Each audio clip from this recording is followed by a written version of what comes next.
Halo semuanya, selamat datang. Pada video kali ini kita akan sama-sama mengenal SMP 9 Denpasar ya. Anak-anakku sekalian, para siswa kelas 7 baru SMP Negeri 9 Denpasar. Om Swastiastu.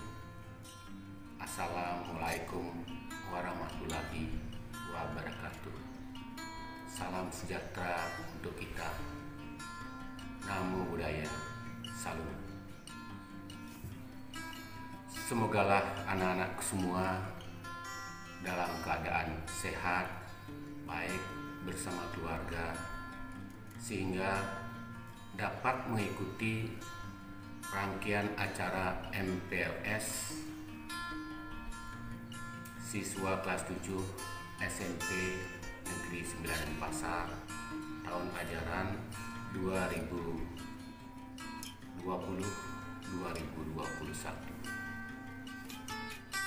Salam jumpa di dunia maya bersama Bapak. Nama Bapak Dr. Anes Iketut Madre MPD. Bapak di sini membantu kepala sekolah di bidang kesiswaan. Anak-anakku sekalian, walaupun saat ini kita berjumpa di dunia maya, tetapi perasaan Bapak seakan-akan kita semua sedang bertatap muka, seakan-akan kalian ada di depan Bapak secara real. Itulah anak-anak psikologis seorang guru, walaupun belum berjumpa anak-anaknya, namun sudah merasakan kedekatan di hati. Kalau kata pepatah, jauh di mata, dekat di hati. Walaupun kita belum pernah berjumpa, tapi rupa-rupanya kita sudah sehati. Nah, tepuk tangannya dulu anak-anak. Anak-anakku yang ganteng-ganteng dan cantik-cantik, nanti selama kalian menuntut ilmu di SMP Negeri 9 Denpasar, kalian akan dibina, diatur, difasilitasi untuk mengikuti berbagai kegiatan bidang kesiswaan. Adapun bidang-bidang kesiswaan itu sebagai mana tertera pada slide berikut. Kegiatan yang terkait dengan urusan kesiswaan yang ada di sekolah kita itu antara lain itu kegiatan ekstrakurikuler. Kemudian yang kedua, kegiatan yang terkait dengan OSIS, organisasi siswa intrasekolah. Kemudian yang terkait dengan beasiswa atau bantuan untuk anak atau untuk siswa. Kemudian ada kegiatan penyiapan perangkat upacara bendera. Jadi nanti anak-anak setiap kelas bergilir sebagai pelaksana upacara bendera. Kemudian ada lomba-lomba, misalnya porseni, porja, dan lomba lainnya, serta pengerahan siswa. Dalam situasi tertentu biasanya kita oleh atasan disuruh mengerahkan siswa. Dan yang paling penting ini adalah pelaksanaan tata tertib siswa. Anak-anak, sekolah kita ini adalah sekolah ramah anak. Guru, pegawai, semua warga sekolah yang ada di sekolah sangat ramah pada anak, membantu, melayani, memfasilitasi. Namun harapan Bapak demikian juga kalian haruslah ramah pada guru, pada pegawai, dan ramah juga pada sekolah. Kalau ramah pada orang itu kan udah jelas. Kalau ramah pada sekolah Artinya kalian harus ikut menjaga fasilitas yang ada di sekolah sehingga tetap dalam keadaan baik.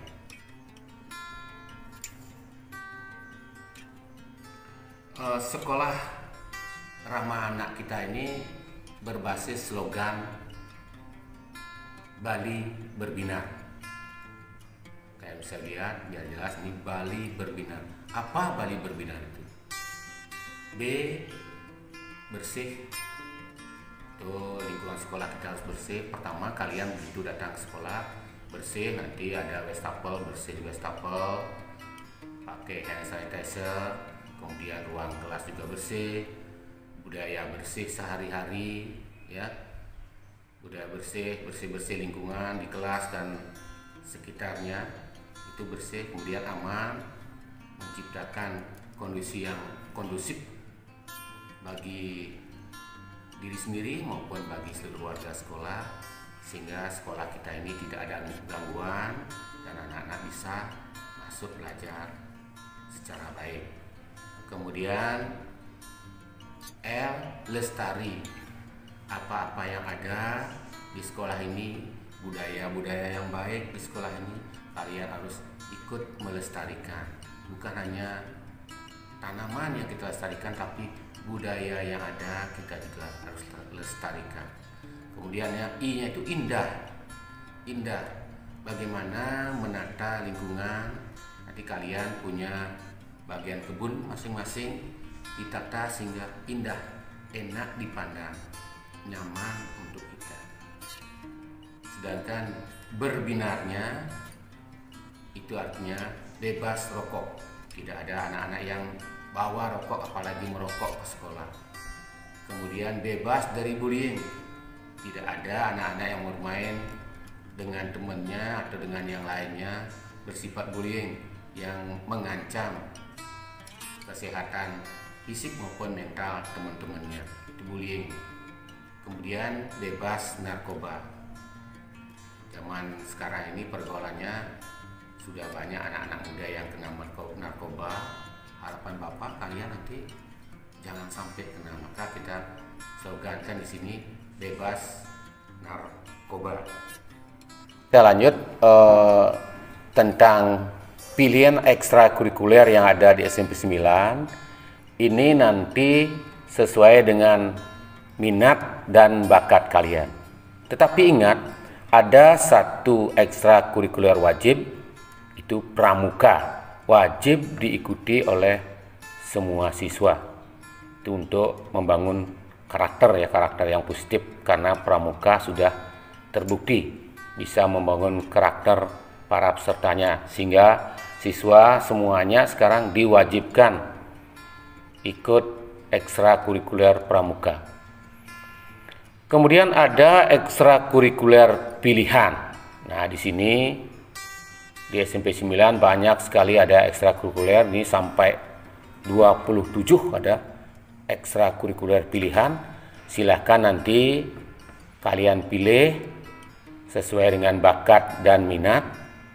Misalnya di sini ada sepak bola, futsal, bola voli, judo, tarung derajat, silat, atletik, bulu tangkis, kriket, renang, taekwondo, catur, paskibra, PMR, KIR, komputer, mading dan jurnalistik, KS-PAN, English Club, puisi, modern dance, hidroponik dan hidroponik dan vertikultura, bank sampah ceria, tari, tabuh, sastra Bali, dan Dharma Gita. Tidak menutup kemungkinan nanti juga kalau ada peminat yang banyak dibuka ekstra yang baru. Nah, setelah memilih ekstrakurikuler yang kalian minati, silahkan ikuti, silahkan berprestasi setinggi-tingginya. berprestasi mengangkat nama baik diri sendiri, sekolah, keluarga, pemerintah. Dengan prestasi kalian akan mendapatkan awal dari keberhasilan di masa depan. Nanti ingat, kalau berprestasi dapat juara 1 tingkat kota, juara 1, 2, 3 tingkat provinsi, apalagi juara nasional, itu setiap ulang tahun Kota Denpasar akan diberikan hadiah ya, semacam beasiswa. Tolong dikejar itu, bersainglah untuk prestasi, untuk mengangkat nama baik sekolah kita. Silakan, tapi ingat ya, ekstrakurikuler itu tidak boleh pindah dalam setahun. Sekarang pilih A, besok pilih B, tidak boleh seperti itu. Harus mantapkan dulu setahun apa yang kalian pilih.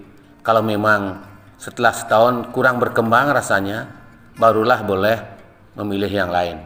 Maka dari itu, sebelum memastikan memilih, harus betul-betul yakin.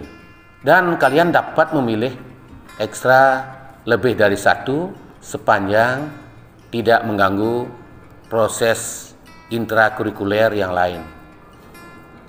Boleh, tapi ingat tidak mengganggu kegiatan yang penting yang lainnya. Ya, terima kasih. Dan yang penting, yang terakhir yang perlu Pak tekankan lagi, yaitu tentang tata tertib siswa. Untuk apa? Apa tujuan ada tata tertib siswa? Itu yang pertama, sebagai pedoman dalam berpikir, bersikap, dan bertindak bagi seluruh peserta didik. Jadi ada aturan yang mengatur ya. Setiap organisasi itu pasti ada yang mengatur. Ini tata tertib untuk di sekolah. Yang kedua, untuk memberikan suasana kondusif atau kenyamanan bagi semua warga sekolah selama berada di sekolah. Yang ketiga, agar semua guru, pegawai, siswa, dan tamu lainnya merasa senang datang ke sekolah kita. Dan yang keempat, mendidik para siswa untuk bersikap, berperilaku, atau mengembangkan karakter positif sesuai dengan nilai-nilai karakter bangsa Indonesia, khususnya orang Bali, bagi perkembangan anak-anak di masa depan. Ingat anak-anak ya, ketahanan sekolah sangat tergantung pada sikap dan perilaku warga sekolah, terutama para peserta didiknya. Itu penekanan. Yang kedua, penekanan saya, apapun yang kalian lakukan di sekolah ini atau selama menyandang atribut sekolah, harus dipikirkan dampaknya. Tidak bisa berpikir individu. Karena apapun yang kalian lakukan nanti berdampak pada sekolah. Misalnya, kalau ada siswa yang berkelahi, melanggar tata tertib, maka nanti yang terdampak teman-teman di kelasnya. Siapa dia? Orang bertanya, oh dia murid kelas 7A gitu misalnya. Dari mana dia? Orang tuanya kena. Siapa wali kelasnya? Wali kelasnya kena. Di mana dia sekolah? Sekolahnya kena. Siapa kepala sekolahnya? Kepala sekolahnya kena. Itu rentetan dampak dari perilaku yang negatif atau perilaku melanggar tata tertib, sehingga menyebabkan citra sekolah kita menurun. Gara-gara 1-2 orang yang melanggar, akhirnya citra sekolah kita menurun. Maka dari itu, Bapak mengajak kalian semua, mari kita merawat nama sekolah. Bagaimana caranya? Dengan cara berperilaku sesuai dengan aturan yang ada. Jangan sampai Nanti gara-gara 1-2 orang, pencitraan sekolah kita semakin buruk. Karena orang di luar tidak akan berpikir yang melakukan hanya 1 orang itu saja, terus itu saja yang namanya tidak baik. Semua. Jadi bahkan risikonya lembaga. Pasti sekolah yang ditanya dulu. Kalau sekolah kemudian gurunya. Bukan siswanya yang ditanya.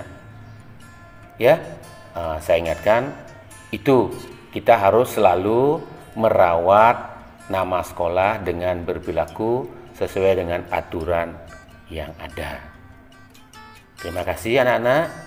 Bapak kira sudah cukup banyak yang Bapak sampaikan dalam MPLS ini yang terkait dengan kesiswaan. Nanti yang belum Bapak sampaikan akan kita sampaikan saat belajar tatap muka sudah dibuka. Nah, selanjutnya untuk isi tata tertib secara mendetail, silakan kalian baca dengan seksama pada slide berikut. Nanti kami juga akan memberikan surat pernyataan kesiapan melaksanakan tata tertib kepada orang tua kalian yang akan kalian dan orang tua tanda tangani bermeterai 6.000 sebagai bentuk kesepakatan sehingga di kemudian hari tidak terjadi keluhan yang menimbulkan dampak yang tidak baik. Untuk itu, silakan kalian lihat slide-slide berikut dan baca sampai habis. Terima kasih.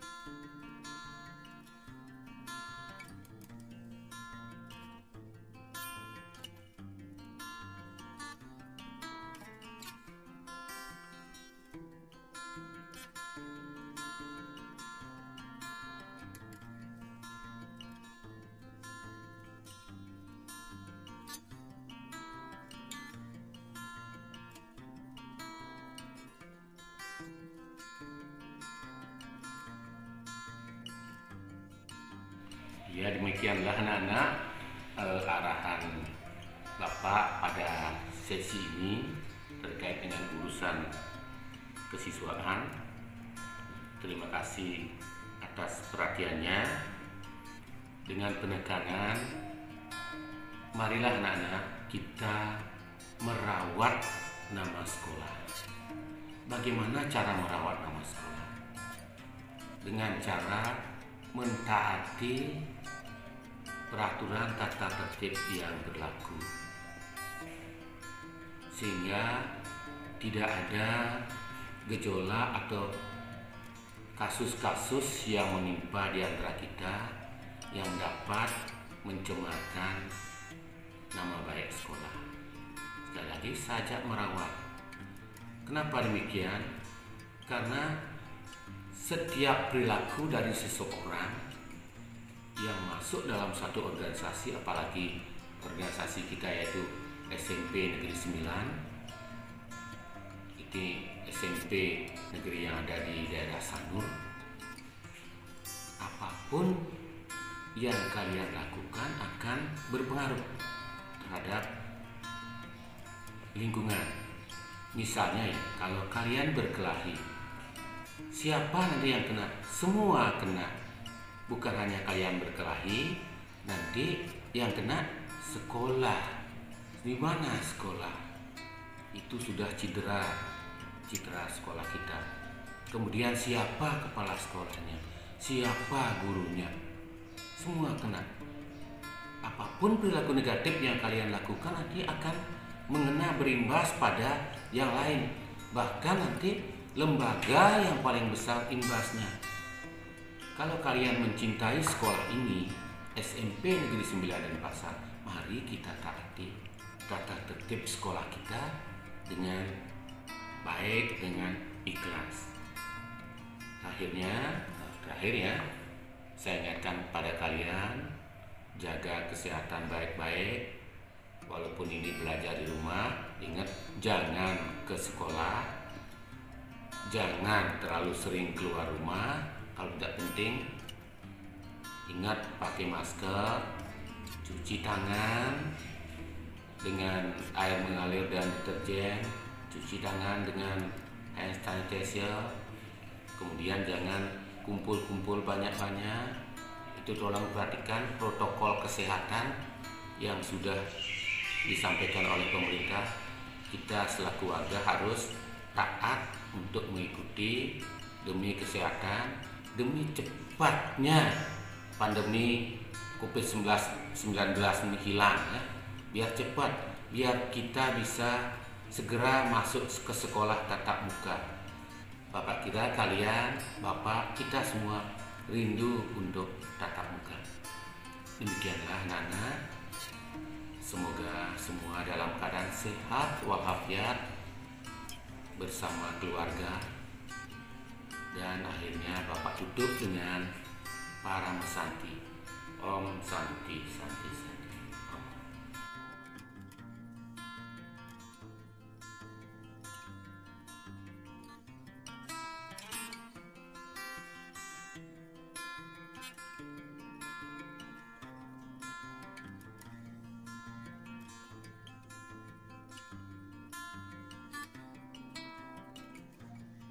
Om Swastiastu.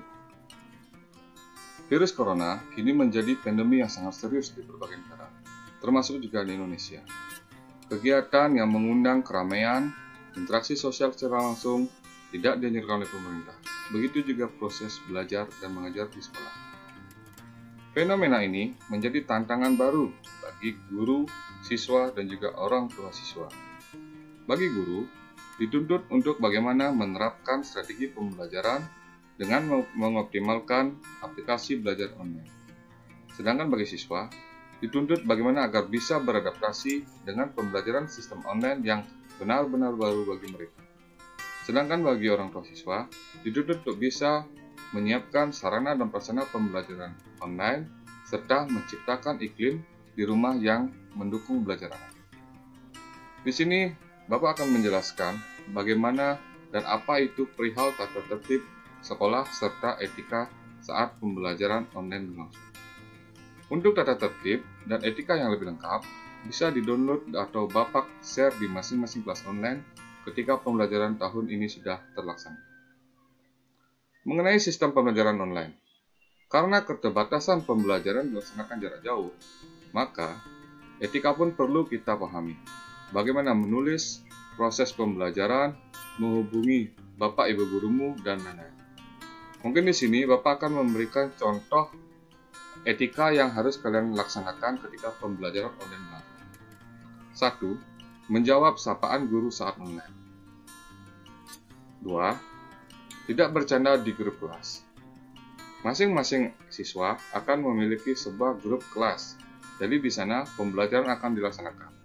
Dimohon kepada anak-anak untuk tidak saling chatting atau berdiskusi di luar pembelajaran dan juga mengganggu pembelajaran yang sedang berlangsung.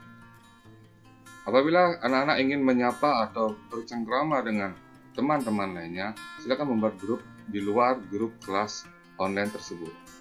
Kemudian, 3.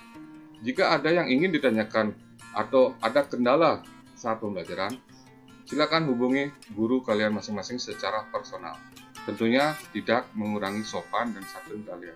Ingat, etika utama, yaitu 1. Sapalah gurumu dan juga gunakan bahasa yang sopan dan juga jelas. 4. Berpakaian yang rapi saat pembelajaran online dilakukan menggunakan aplikasi Zoom maupun Google Meet. Kemudian 5. Tentunya disiplin. Disiplin saat pembelajaran maupun disiplin waktu saat mengumpulkan tugas. Sekian penjelasan Bapak selaku guru BK. Lebih jelasnya nanti, anak-anak akan didampingi Bapak atau Ibu Guru BK di setiap kelasnya. Terakhir, Bapak ucapkan selamat datang di SMP Negeri 9 Denpasar. Selalu jaga kesehatan kalian dan belajarlah lebih giat. Terima kasih. Om Santi Santi Santi Om. Terima kasih semuanya karena telah menonton video ini dan semoga video ini bisa bermanfaat untuk kalian yang sedang dalam masa pengenalan lingkungan sekolah. Sampai jumpa!